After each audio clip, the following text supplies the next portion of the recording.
네, 간단하게 저에 대해서 설명을 드리자면, 네, 지금 현재 두 아이를 키우고 있고, 이제 유산화로 전업한 지 1년, 딱 1년이 되었어요. 지난날 이제 제가 한 일을 조금 뭐 궁금해하신 분도 있으실 거고, 궁금해하지 않으신 분도 있겠지만은, 제가 왜 유산화를 선택했는지는 궁금해하실 것 같아요. 그 얘기를 하기 위해서 또 한번 진행을 한번 해보도록 하겠습니다. 네, 저는 저는 회사를 좀 굉장히 중요시 여겼어요. 무조건 대기업, 무조건 복지 좋은데. 왜냐하면 어른들이 그런 얘기를 하잖아요. 학교 다닐 때 귀에 딱지 얹도록 얹었어요. 선생님들과 어른들이 항상 하시는 말씀이 공부 열심히 해가지고 좋은 회사 가야 된다고. 그래야지 좋은 신랑 만나고 네 삶이 좀 편해진다고. 이렇게 얘기를 해서 뭐 진짜 잘해서 좋은 회사를 간 게 아니라 그냥 무조건 좋은 회사 아니면 안 들어가려고 했었어요. 그러다 보니까 이제 처음에 L사의 이제 호텔, 이제 부산에 있는 본점에 들어갔었는데 그때 들어가면서 이제 저도 간을 보는 거죠. 이 회사가 어떤 회사인가, 내가 여기에 완전 뼈를 묻어도 되는 회사인가 느꼈을 때 저는 아니라고 판단을 하고 빨리 그만뒀어요. 6개월도 채 일하지 않고. 그 이유는 일단은 모든 임원분들이 다 남자분이셨고요. 그리고 이제 호텔리어 세계에서 이제 지배인님이 각각 부서마다 이제 짱이신데 아무리 오래 일하고 일을 잘해도 여자는 지배인이 되기가 힘든 거예요. 그 회사에서. 그래서 그것도 힘들었고 가장 결정적으로 제가 그만둬야겠다라고 생각을 하는 거는 저는 비혼주의자는 아니었거든요. 결혼을 할 생각이었고 애를 낳을 생각이었는데 저희 선배 선임 호텔리어분께서 임신한 사실을 다 숨기시는 거예요. 특히 직장의 모든 상사들에게 본인의 입지가 흔들릴 것 같아서. 그래서 그 부분을 보고 여기서는 내가 마음 편하게 결혼을 하고 출산을 하고 아이를 키울 수가 없겠다라는 생각이 들면서 그만두고 여자로서 일하기 좋은 직장이 어딜까 찾아보다가 이제 과거에 제가 고등학교, 대학교 때 아르바이트를 했었던 맥도날드가 기억이 나서 이제 맥도날드로 취업을 합니다. 이제 저 때 이제 뭐 까만 남색 옷 입고 있을 때가 이제 아가씨 때예요. 여기서 이제 제가 공릉 리더를 만났고요. 황현정 리더님, 뭐 류경희 리더님, 백수연 리더님 등등 이제 많은 이제 부산에서 저희 맥라인을 만났었던 그런 시기고요. 그리고 이제 제가 결혼을 하면서 창원에 매장으로 부임해 오면서 이제 이 끝에 사진이 창원에 있을 때 사진인데 저 때가 뱃속에 첫째가 있을 때였어요. 그리고 제가 첫째 출산 예정일이 5월 2일이었거든요. 근데 4월 30일까지 근무를 했어요. 그만큼 미래에 대한 욕심도 굉장히 많았고 나의 열정을 쏟아 부으면서 이곳에서의 나의 어떤 것들이 흔들리는 걸 용납을 못할 정도로 욕심이 많았던 시기였던 것 같아요. 그런데 이제 출산과 육아를 하면서 많이 변화되죠. 아무래도 아이 우선적으로 가게 되고 제가 이런 표를 한번 보여드릴게요. 저랑 신랑이랑 결혼을 하고 아이를 낳았을 때 상황이었어요. 저는 3년이나 육아휴직을 했지만 복직하는데 전혀 어려움이 없었고 복직이 편안하게 보장되어 있고 그런 복지 좋은 직장에 근무를 하고 있었고요. 남편이 이게 잘릴 걱정이 없는 회사라고 이게 뭘까? 공무원인가? 이런 생각을 하실 텐데 공무원은 아니고요. 가족 회사였어요. 작은 회사. 그래서 설마 자기 가족을 내치겠어? 그런 마음에 이 회사에서 잘리진 않겠다라는 생각을 했었고요. 그리고 이제 당시에 부동산 자산이 두 채가 있었는데 7억 상당의 부동산 자산이 있었고 그리고 둘이 합쳐 8천 최소 8천 이상이 보장되던 그런 시기였었어요. 어때요? 팍팍하진 않겠는데 굳이 다단계 소리 들으면서 일할 필요가 있겠나? 라는 생각을 할 수도 있거든요. 저 역시도 그랬어요. 그랬기 때문에 1년이 넘게 도망 다녔죠. 저는 이런 사업, 제가 제 같은 사람이 한 게 아니라고 막 이랬었는데 실체를 한번 보면은 저는 복지가 안정적인 직장인 것처럼 보였지만 저는 계속 3교대 근무를 했었어야 했고요.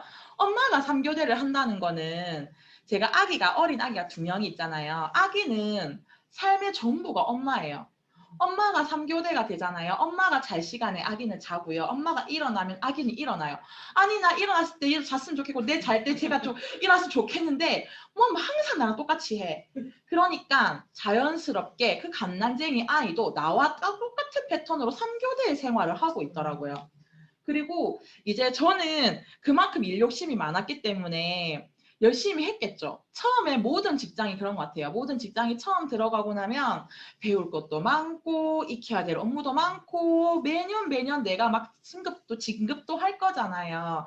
점점점 내가 배우는 게 많아지고 진급을 하면 할수록 나의 가치가 올라가는 것 같고 나의 역량이 올라가는 그런 느낌이 들어요. 나의 개발이 꾸준히 이루어져 가고 있는 것 같고 내가 참 잘 나이를 먹어가고 있구나라고 착각을 하게 되지만 어느 일정 수준이 도달하게 되면요. 그 직급이 더 이상 이제 큰 편출 없이 어느 정도의 한계에 도달하고 나면은 어떤 느낌이 드냐면요. 와, 나는 정말 기름칠만 잘해주면 되는 최고의 회사의 부품이 되었구나. 라는 그런 생각이 들더라고요. 왜냐하면 더 이상 배울 것도 없고요. 점점점 하는 일은 익숙해지고요. 그런 익숙한 일조차도 점점점 따분해지기 시작하고요. 그러면은 이제 회사에서 이제 꼰대짓을 하기 시작하는 거예요. 네. 그러면서 나의 성장에 정말 나의 성장에 좀 이렇게 자신감이 많았던 그런 사람이었는데 어느 순간 내가 조금 좀 그런 부품같이 느껴지면서 내가 더 이상 뭔가 성장할 그럴 기미가 없고 그런 한계가 느껴졌고요. 그 정도 되면 이제 임금도 마찬가지예요. 더 이상 증가되지 않고 임금의 한계도 옵니다. 정체되는 한계가 오죠. 임금의 증가는 정말 최저임금이 올라가는 것만큼만 올라가요. 그런 부분도 보면서 이제 제가 3교대 근무를 오래 하다 보니까 건강의 한계까지 겪게 되게 돼요. 그리고 신랑도 정말 잘릴 걱정이 없겠다라고 생각을 했는데 네, 저희 아마 창원에 계신 분들은 많이 아실 거예요. 창원, 울산에 계신 분들은 제조업이 불황의 시기가 작년에 엄청 크게 왔었죠. 그 생각이 들더라고요. 회사에서 신랑은 안 자르겠는데 회사가 없어질 수도 있겠는데 그런 생각이 들었었어요. 시대의 변화, 정말 시대의 변화잖아요. 첫 번째 우리 1차 산업혁명 때 정말 논에서 일하던 소들 그리고 마차 끌던 말들 본인의 의지와 상관없이 실업했거든요. 그리고 그 이후에 우리가 정말 산업혁명이 계속되면서 대량 생산되고 전기가 발전되고 하면서 가내수공업으로 그렇게 이름을 날리고 명성이 자자했던 가내수공업의 장인들도 점점점 본인의 입지가 줄어들었죠. 그거 본인이 못해서가 아니잖아요. 정말 시대의 흐름이 어쩔 수밖에 없는 거잖아요. 이 부분을 좀 많이 생각을 하게 됐던 것 같아요. 그리고 사실 남들한테는 어쨌든 간에 내 집 마련을 했다라고 얘기했지만은 33년 저당 잡혀 있거든요. 저희 집이. 딱 계산을 하니까 이 빚잔치가 내가 33년 동안 매달 나가는 이자의 이 빚잔치가 우리 신랑 칠순잔치 때 끝나겠구나 라는 생각이 들면서 칠순잔치 때 빚이 끝난다니 현실이 확 와닿더라고요. 그리고 연봉 8천은 저 못해도 정말 못해도 연봉 8천은 보장돼라고 얘기를 했었는데 보장 그게 뭔가요? 제가 아파서 한 달 쉬었더니 한 달 월급이 안 나왔고요. 저희 신랑 안 잘린다고 했잖아요. 일이 없으니까 교육을 보내더라고요. 교육을 갔는데 월급을 기본급만 줘서 월급을 반토막 내서 받아오더라고요. 근데 제가 회사를 가지 않았고요. 신랑은 반토막이 됐어요. 그렇다고 해서 우리가 밥을 절반만 먹나요? 그건 아니잖아요. 돈은 계속 나가잖아요. 핸드폰 요금 절반으로 깎아주진 않잖아요. 더 이상 나의 수입에 보장이 흔들리기 시작하면서 다시 와 이거 어떻게 해야 되지? 당장 미래를 꿈꾸는 게 아니라 현실부터 숨이 턱턱 막히기 시작하더라고요. 그때 저는 진짜 뭔가 대안이 필요해. 와 우리 엄마 아빠가 했었던 우리 어른들이 했었던 강남의 그 부동산 그런 경기 호황이었던 그런 걸 좀 알아봐야 되나? 주식 요즘 날렸는데 주식을 좀 알아봐야 되나? 막 이러면서 대안을 찾아보기 시작했던 것 같아요. 서점을 가보기도 하고 사부작. 그때 이제 제가 알아보게 된 대안 3가지 여러분들에게 오늘 대방출합니다. 네, 잘 들어보세요. 3가지 분류가 있어요. 이 대안을 제가 말씀드릴 이 대안을 첫 번째 사람은요. 미친 듯이 머리가 좋아. 막 두뇌가 비상해. 나의 재능이 너무 남달라. 그렇다면 이분들은 사업을 하시면 돼요. 사업을 하시거나 아니면 본인의 특별한 재능을 가지고 그런 재능이 돈을 벌어다 주는 시스템을 만드시면 되겠죠. 네, 제가 이 말을 하니까 다들 고개를 숙여셨어요. 네, 지금 이 방에는 이런 분이 안 계신 걸로. 네. 그러면 또 다른 대안. 야, 나에게 엄청난 자본력이 있는 거야. 돈으로 돈을 버는 시스템을 만드는 거죠. 여기서 어떤 분들은 좀 착각하시는 분들이 있어요. 난 벌써 시작했어, 자영업. 근데 제가 말씀드리는 이 자본력으로 시스템을 만드는 것은 흔히들 우리가 흔히 생각하는 동네에 흔하게 널린 카페나 치킨집, 빵집 이런 자본력이 돌아가는 그런 자영업은 아니에요. 자영업은요, 노동 수입이에요. 내가 만약에 자영업을 하고 있나, 노동 수입을 벌고 있나, 권리소득을 벌고 있나, 간단하게 알 수 있는 방법은 그 가게에서, 그 자영업, 영업에서 나를 빼고 생각하면 돼요. 내가 빼도 계속 내가 없어도 돈이 계속 들어와. 다 잘 굴러가. 그렇다면 나는 제대로 된 나의 권리소득을 만들었겠죠. 하지만 내가 없으면 뭐 일주일은 버틸라나, 한 달, 3개월 버틸라나, 언젠간 점점 줄어들겠지? 라고 한다면 본인은 권리소득을 벌고 있지 않은 겁니다. 여기서 제가 말씀드리는 엄청난 자본력으로 만드는 이런 시스템은, 대안은, 나의 노후에 대한 대안은 전문가가 이렇게 얘기를 하더라고요. 최소 10억 이상의 돈을 투자를 하고 맥도날드나 스타벅스의 프랜차이저를 운영하는 것. 그것이 바로 돈으로 돈을 만드는 시스템, 자본력으로 돈을 버는 시스템을 구축하는 일이다라고 정확하게 얘기를 해주고 계시더라고요. 네, 또 이 얘기까지 하니까 사람들이 다시 또 고개를 숙이셨습니다. 네. 그러면 제가 다시 세 번째 대안을 말씀드릴게요. 네, 두뇌 엄청난 재능, 명석한 두뇌가 없고 엄청난 돈이 없어. 뭐 나는 뭐 좀 똑똑하긴 해. 뭐 똑똑한 사람도 내 그 외의 사람이죠. 네, 이런 사람에 속해 있다. 그렇다면 저는 자신 있게 말씀드릴게요. 네트워크 하세요, 진짜. 네트워크 하셔야 합니다. 아니 사람들이 이렇게 얘기하면 아니 왜 내 하필 네트워크냐고 다단계 얘기를 하시는데, 그러면 우리가 한번 본질적으로 한번 얘기를 해보자고요. 정말 네트워크 사업이 문제인 건지. 혹시 업사이클링이라는 단어를 아시나요? 들어봤어요. 네, 말씀해 주십시오, 부장님. 업사이클링이 뭐죠? 들어봤어요. 여기도 모르겠네요.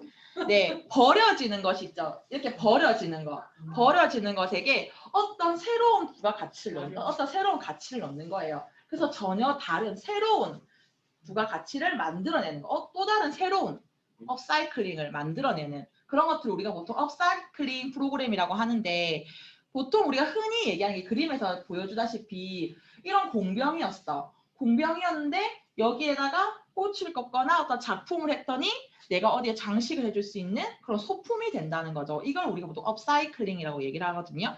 그러면 제가 여기에다가 조금 하나 단어를 씌워 볼게요.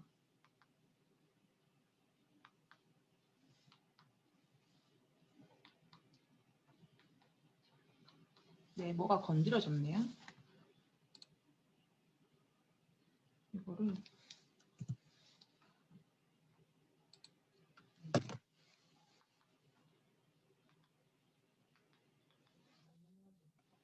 다시 한번 그냥 두드려.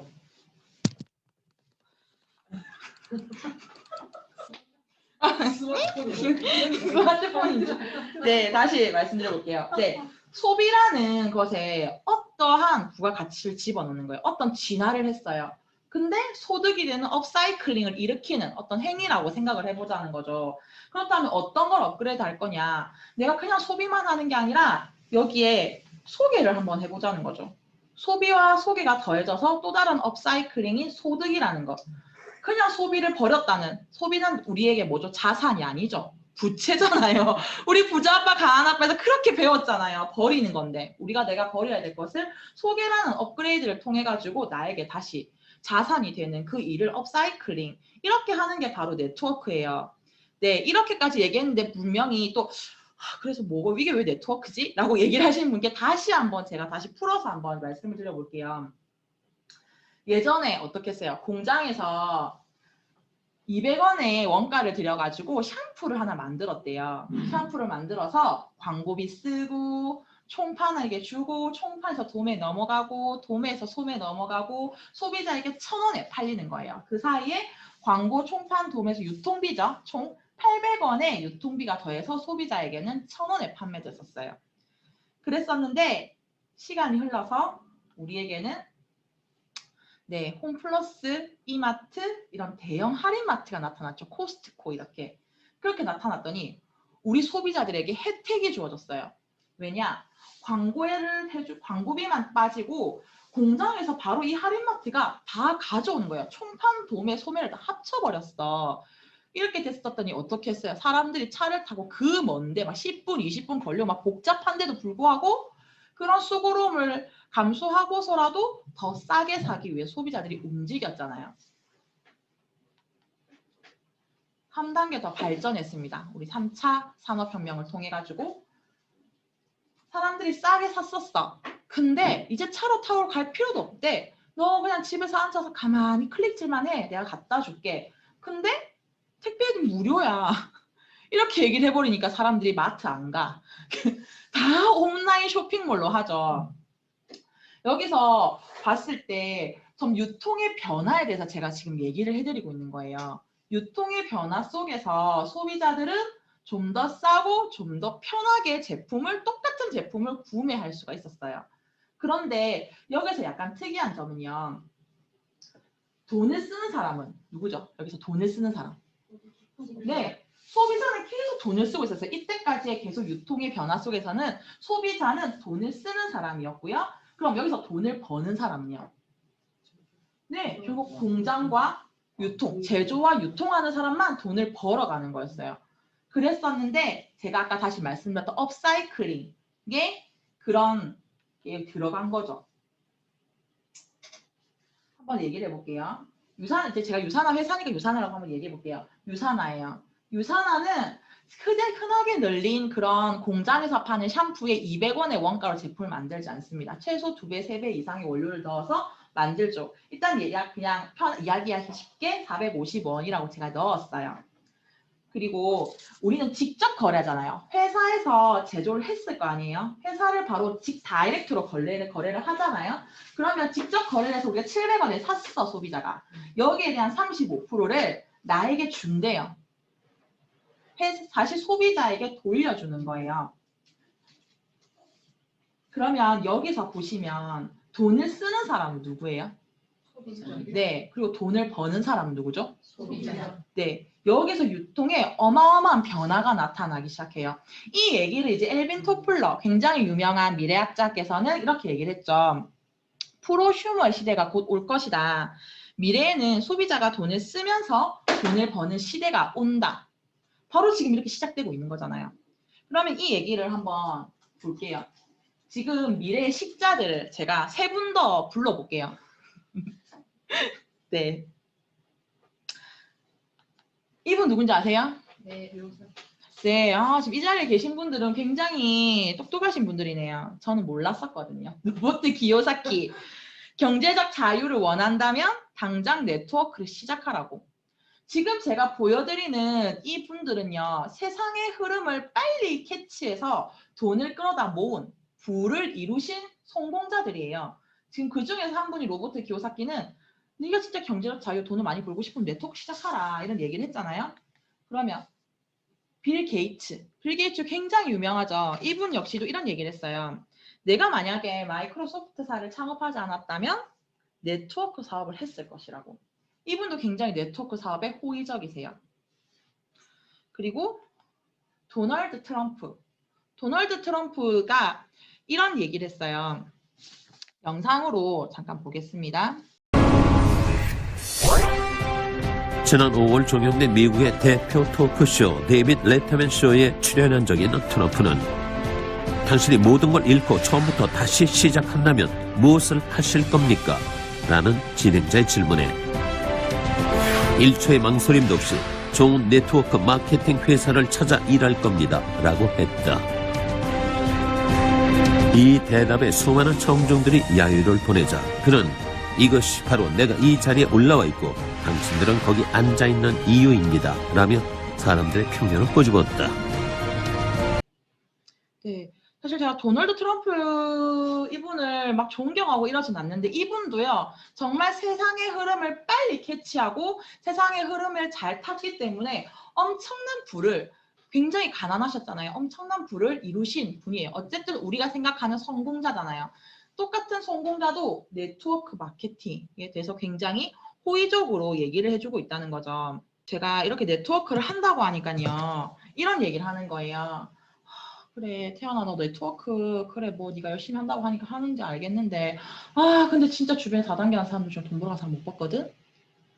다들 그런 고민 걱정들을 하시잖아요. 그런 걱정을 하지 않게 제가 여기서 또 다른 팁을 좀 드리겠습니다. 네트워크를 선택하는 게 굉장히 중요해요. 아까 도널드 트럼프가 그냥 네트워크를 한다고 하지 않았어요. 내가 다시 무일푼이 된다면 좋은 네트워크 회사를 선택해서 네트워크를 할 겁니다라고 얘기를 했어요. 그 사람도 아는 거죠. 그냥 네트워크를 하는 게 아니라 좋은 네트워크를 선택해야 된다는 거를. 그러면 우리가 지금 아까 여기 회원제 직판 회사라고 얘기를 했는데 그게 바로 직접 판매. 우리가 회원들이 직접 판매해서 소비자가 소득을 얻어가는 그런 회사를 회원 직접 판매라고 우리 한국에서는 이야기하고 있거든요. 네, 이 회사를 선택할 때 세 가지를 잘 보셔야 된대요. 회사가 탄탄해야 되고 제품이 굉장히 탁월해야 되는 월등히 탁월해야 된대요. 그리고 수익이 충분하게 나에게 주어지는지도 확인해 보셔야 된다는 거죠. 그러면 제가 탄탄한 회사 먼저 한번 알아볼게요. 탄탄한 회사를 규정할 수 있는 이 내용도 제가 말한 거 아니고요. 유산화 헬스 사이언스에서 이렇게 말하라고 시킨 것도 아니고요. 네, 지금 당장 교보문고 뛰어가셔가지고 굉장히 유명하다는 네트워크 책들 한번 다 보세요. 그들이 얘기하고 있습니다. 전문가들이 얘기하고 있는 내용을 정리해서 제가 리더님들에게 보여드리는 거예요. 탄탄한 회사를 규정할 수 있고 우리가 선택할 수 있는 좋은 기준이 일단 첫 번째, 10년 이상 성장하고 있는 회사인가. 네, 볼까요? 유산화 코리아뿐만 아니라 유산화 헬스 사이언스 전체가 창립 이래 계속 지속적으로 성장하고 있죠. 사실 이 수치가 너무 놀라워요. 얼마나 작으면 저 발톱 밑에 때만큼 이렇게 낮게 적어놨을까. 고작 16년 전, 17년 전인데? 약간 이런 생각. 그리고 보세요. 실제로 그러면 혼자 성장하고 있냐 이런 생각도 해요. 네트워크가 지금 다 성장하잖아. 아니 업계 순위를 보시라고요. 업계 순위를 보아서도 5년 동안 계속 괄목할 만한 성장을 지금 계속 하고 있다는 거죠. 네, 10년 이상 성장하고 있는 거 회사 굉장히 맞죠? 그리고 글로벌 회사, 글로벌 사업인가? 글로벌 회사는 많습니다. 하지만 정말 내가 글로벌하게 사업을 할 수 있는 회사는 찾기 힘들죠. 유산화 헬스 사이언스는 28년 동안 24개국에 글로벌 사업을 진출했습니다. 지금이라도 당장 저의 파트너가 스폰서님 갑자기 콜롬비아에 내 친구가 제품을 먹겠다네. 제품 주문하면 내일 아침에 헬스백 하나 55% 바로 올라옵니다. 이런 글로벌 사업이 가능하다는 거죠. 주식에 상장되어 있는 회사인가? 주식에 상장되어 있어야만 많은 사람들의 부채 그리고 회사의 재정 규모, 재정 상태를 정확하게 파악할 수 있기 때문에 굉장히 중요한 사안이거든요. 네, 우리는 2011년도에 뉴욕증권 거래소에서 상장이 되었고요. 여기서 저는 더 놀라운 게 단순히 상장된 것뿐만이 아니라 21세기 전 세계 헬스케어 주식 중에 수익률을 1위 했다는 거예요. 여기서 더 놀라운 거 뭔지 아세요? 3위 보세요. 3위. 의료용 마리화나. 네, 마취할 때 쓰잖아요. 우리 수술할 때 얼마나 마취 많이 해요. 필러 맞아도 마취해. 보톡스 맞아도 마취해. 진짜 내장이 터져도 마취해. 다 마취하는데 이렇게 지금 그게 3위래요. 그리고 수술용 로봇. 끝장났죠. 요즘에는 뭐 사람 손 쑤셔서 안 하잖아요. 이런 관 쑤셔놔가지고 수술 다 하잖아요. 걔가 지금 2위예요. 근데 걔들보다 더 수익률이 높다는 거예요. 너무 대단하지 않아요, 진짜? 네, 소비재를 다루고 있는가. 이거 굉장히 중요합니다. 처음에 제가 이게 무슨 말인지 몰랐어요. 처음에 소비자 때는. 근데 이 사업을 하면 할수록 소비재니까 자꾸 오토십이 펀딩이 안 되는 거예요. 사람들이 안 끊어. 빨리 떨어지고 없거든. 근데 내가 만약에 냄비를 팔았어 봐. 막 옥장판을 팔았어 봐. 내가 만약에 이불을 팔았어 봐. 어쨌든 간에 2, 3년마다 한 번씩 들어올 거 아니에요, 이불도. 하지만 내가 정말 다양히 영양제를 팔았네. 근데 정말 유산 헬스 사이언스 영양제도 28일분만 만들어주네. 매달 나의 소득이 끊이지 않게 들어온다는 거죠. 건강기능식품과 우리 퍼스널 케어 제품으로. 그러면 이 자체 생산율이 70% 이상인가? 이 부분도 굉장히 중요합니다. OEM, 사실 우리나라는 너무 OEM이 완연해 있어요. 에뛰드를 사도 한국 콜마, 미샤를 사도 한국 콜마, 수려한을 사도 한국 콜마, 심지어 굉장히 비싼 뭘 샀는데도 아이고 또 이것도 한국 콜마네. 그럴 거면 난 처음부터 그냥 한국 콜마를 사지 뭐하러 이렇게 다른 회사들 다 만들었나? 라고 생각을 하지만 네, 근데 써보시면 아시겠지만 또 다 비슷비슷하죠. 왜냐, 제조하는 곳에서 결국 기술이 유출되기 되거든요. 그리고 원자재가 정말 나의 자회사만큼 제대로 될까요? 제가 이 부분을 굉장히 중요시하게 여기는 이유가 제가 맥에서 일을 했잖아요. 맥도 직영과 가맹이 있어요. 네, 본사에서 관리하는 직영이 있고요. 본사에서 프랜차이징으로서 관리하는 어떻게 뭐 OEM일 수도 OEM과 약간은 비슷하지만 다르지만 그런 느낌을 제가 몸소 느껴봤었기 때문에 직영, 무조건 지사 막 이런 거 그냥 뭐 단순히 뭐 한국 지점 이런 게 아니라 지사 막 이런 것들에서 굉장히 중요시하겠는데 자체 생산율이 총 70% 이상인지를 봤을 때 네, 중국을 제외하고는 모든 나라의 제품이 미국에서 제조되고 있죠. 제가 직접 가서 보고 왔습니다. 전 세계의 모든 제품들이 저렇게 제조시설과 유통까지 다 담당하고 있더라고요. 저 건물 안에서. 그리고 직접 확인했습니다. 제가 한국 저기 보면 KR 인셀리전스라고 적혀 있는데요. 우리 방금 그 김진부 리더님께서 헬스팩 인셀리전스 기술 제품 설명 강의 잘 해주셨잖아요. 그 제품을 진짜 미국 유타주 솔트레이크 시티에 있는 유산화의 본사에서 만들고 있는 것을 확인했었습니다. 그만큼 우리는 모든 제품이 미국 유타주에서 시작된다는 것을 확인할 수 있습니다. 네, 그리고 직접 판매 공제 조합에 가입되어 있는가? 쉽게 말하면 보험 같은 거예요, 보험. 근데 이 보험을 개나 소나 다 넣을 수 있지만 돈이 없는 사람은 못 들어간대요. 그렇기 때문에 이게 대부분의 사람들이 뭐 이게 뭐가 중요해? 라고 얘기를 하겠지만 이 직접 판매 공제 조합에 가입이 되어 있고 왔다 갔다 하지 않는 것만으로도 이 회사의 재정 상태 그리고 회사의 안전성 그리고 탄탄한 회사인지를 다 볼 수 있다는 거예요. 그래서 이 제가 방금 말씀드린 6가지 꼭 확인하고 보셨으면 좋겠고 유산화 헬스 사이언스가 아니더라도 그 어떤 다른 회사를 궁금해서 보시다 하더라도 꼭 이 부분만큼은 정확하게 확인할 수 있는 기준을 가지셨으면 좋겠습니다. 네, 회사 이제 급하게 열심히 달려왔습니다. 회사 이제 구분하실 수 있으시겠죠? 어떤 회사가 성공할 수 있는 회사인지. 그럼 이제 제가 어떤 제품이 성공할 수 있는 제품인지 설명을 드려볼게요. 크게 유산화 헬스 사이언스에는 뉴트리션, 먹는 영양제, 그리고 클린 다이어트, 비우고 해독해주는 거, 그리고 화장품 바르는 영양제 3가지 제품이 있어요. 유산화를 믿을 수 있는 우수한 제품 과학. 유산화는요, 우리 제품은요, 어떻게 막 이렇게 만들었고요, 저렇게 만들었고요, 막 이런 얘기를 하지 않더라고요. 그냥 제3기관 바로 다 때려버리죠. 이렇게 막 알버트 아인슈타인상, 대한민국의 최고 건강기능식품상, 컨슈머 랩상, NSF를 통과했네. 쭉 모든 제품 인증, 제3기관에서 인증받은 이런 우수한 제품 과학을 가지고 있고요. 그리고 유산화의 연구개발팀이 굉장히 어마어마해요. 총 85명.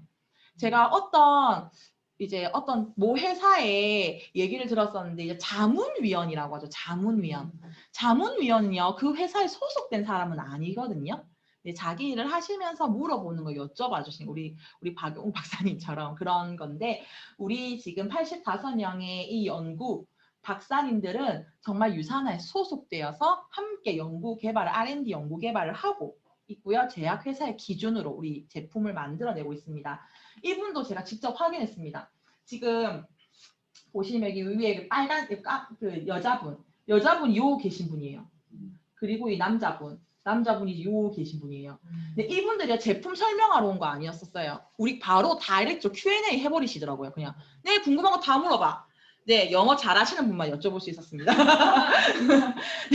네. 정말 그 통역기를 정말 다 개개인 하나 다 주면서 정말 꼼꼼하게 통역해가면서 해주고 있었어요.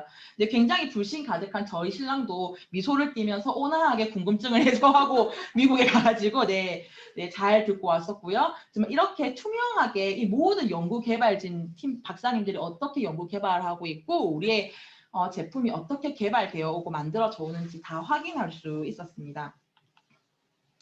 또한 우리 굉장히 유명하죠. 전 세계에 딱 하나밖에 없는 영양제 비교 가이드 책에서 4년마다 판매되고 있는, 이제 저는 이제 이 얘기를 부장님께서 항상 얘기하셨는데, 아니 올림픽에서 금메달 한 번 받아도 난리가 나는데 매번마다 올림픽에서 금메달 딴 그런 운동선수는 얼마나 대단하냐.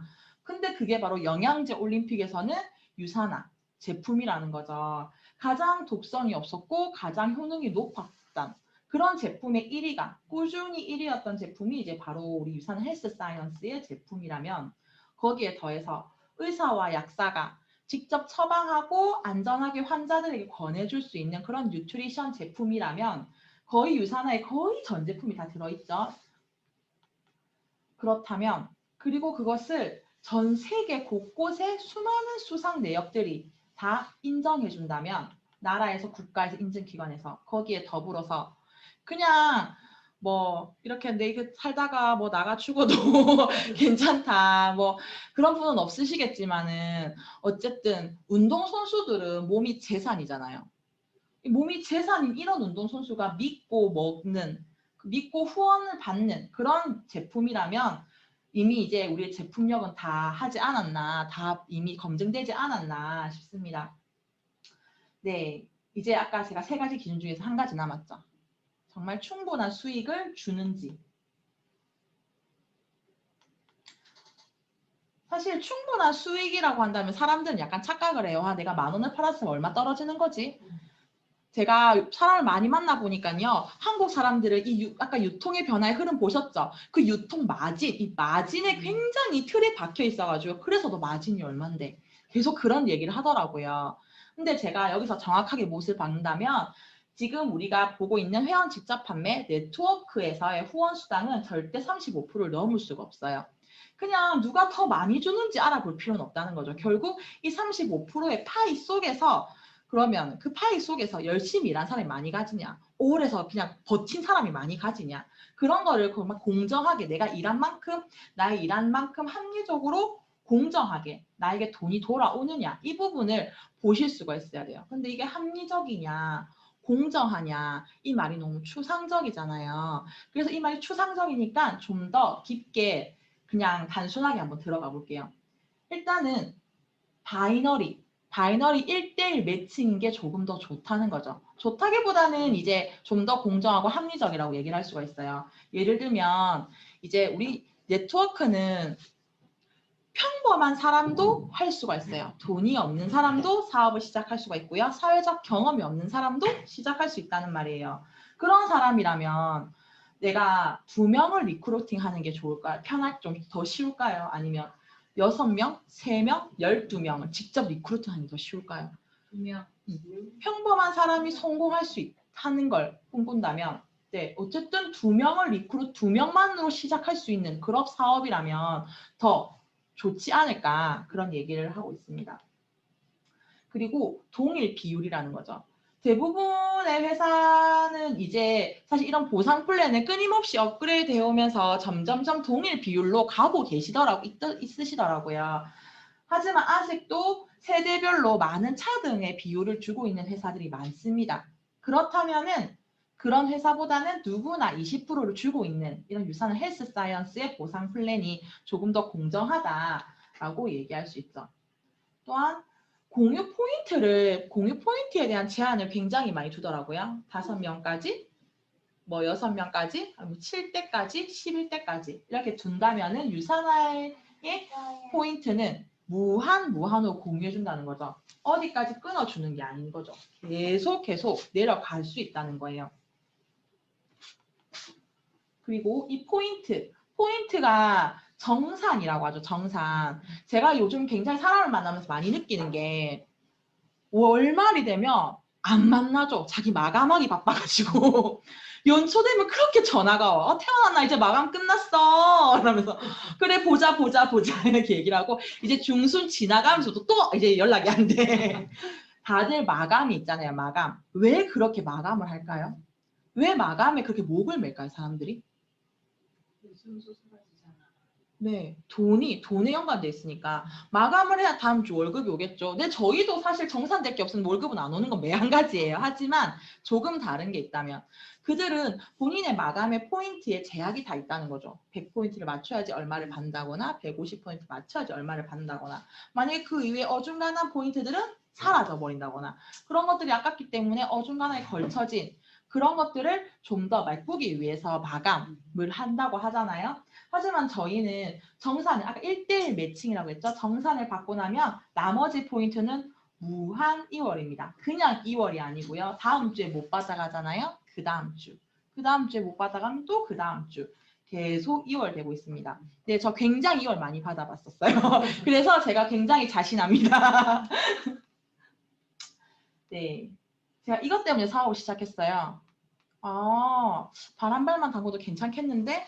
쪼는 것도 없고 2월 하는 것도 뭐 계속 2월 되고 나에게 마감도 없다면?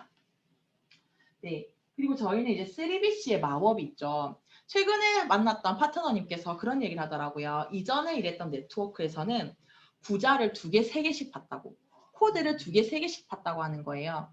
왜냐고 물어보니까 소득을 늘리기 위해서 똑같이 들어왔을 때 본인의 구자가 나란히 달려있으면 자기도 2번, 3번 막을 거 아니에요. 그 포인트를 또 받기 위해서. 하지만 우리는 구자를 2개, 3개 살필 필요 없고요. 처음부터 하나 할래, 3개 할래 본인의 자격이 선택할 수가 있습니다.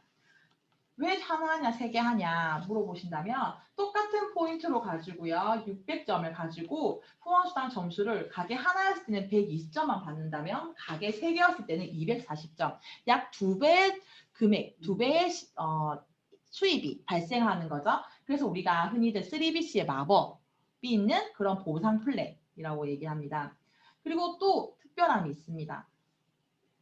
굉장히 특별하죠. 추가 비즈니스 센터. 이걸로 인해서 아까 3개의 BC로만 끝나는 게 아니고요.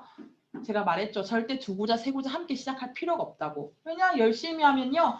4번째 가게도 주고 5번째 가게도 주고 6번째, 7번째 너 지금 가게 10개 받았어. 이제 그만. 없습니다. 지금. 네, 내가 하고자만 한다면 20개고 30개고 계속 받아갈 수 있다는 거예요. 그렇게 우리가 수익을 무한대로 창출할 수 있다는 거예요.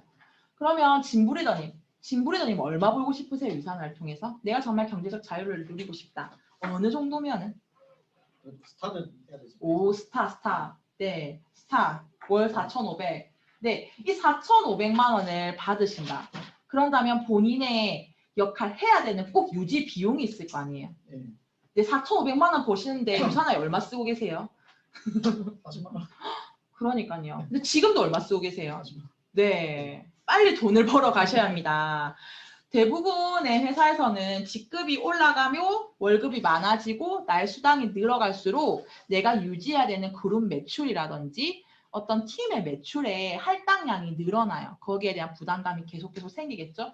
하지만 우리는 정말 자가 소비를 하고 파트너의 팀을 후원하는 그런 팀 사업이 계속되고 있는 그런 유산화의 보상 플랜입니다. 네, 그래서 저 이렇게 유산화 사업을 하고 있어요. 이런 보상 플랜을 가지고요. 어떻게? 네, 작년에 이제 미국 갔을 때죠. 지금 이 자리에 계신 분들 많이 함께 했었었는데 너무 재밌어요. 컨벤션. 정말 이때까지 갔던 해외여행 중에서 제일 재밌었어요. 이렇게 우리 코리아 같이 함께하는 리더님들 한복 입고 이렇게 사진도 찍고 나이트 즐겁게 놀기도 하고요. 그리고 저 뒤에 이제 우리가 그렇게 얘기하던 닥터 네, 함께 달리기도 하고요. 그리고 아까 제가 말씀드렸던 유산화를 신뢰하는 트러스트 4,500명의 프로 선수들과 함께 이렇게 볼 수 있는 그런 함께 이분들과 달리기도 같이 했어요. 이런 시간도 함께 갖고요. 우리 파트너님들과 매일 아침 호텔 조식도 맛있게 먹었습니다. 그리고 사랑하는 스폰서님이 세계적인 무대에서 코리아 우리 태극기 휘날리면서 무대에 승급을 걸어오시는 부분도 네, 정말 가슴 찐하게 지켜봤습니다. 이런 것들을 즐기면서 함께 사업을 하고 있습니다. 네, 이때로 이제 함께 나갈 때였는데 정말 저 비행기 타러 가면서도 웃고 장 보면서도 웃고 뭐 스티커 떼면서도 웃고 아니면 춤추다가 웃고 빵 먹다가 웃고 달리기 하다가도 웃고 제가 이렇게 유산하러 함께 갔던 여행자 사진을 보면은 다 왜 이렇게 웃어? 약간 나사가 빠졌나? 그렇게 재밌나? 라는 생각이 들 정도로 제가 이렇게 사진이 얘기를 해주고 있더라고요. 아, 태연아, 너 정말 유산화 하는 게 재밌는가 보구나. 즐겁나 보다. 그런 생각을 했습니다. 그래서 저는 당당하게 정말 자신 있게 말씀드릴 수 있습니다. 유산화는 정말 여러분들에게 다시 오지 않을 마지막 기회거든요. 지금 바로 시작하시길 바랍니다. check.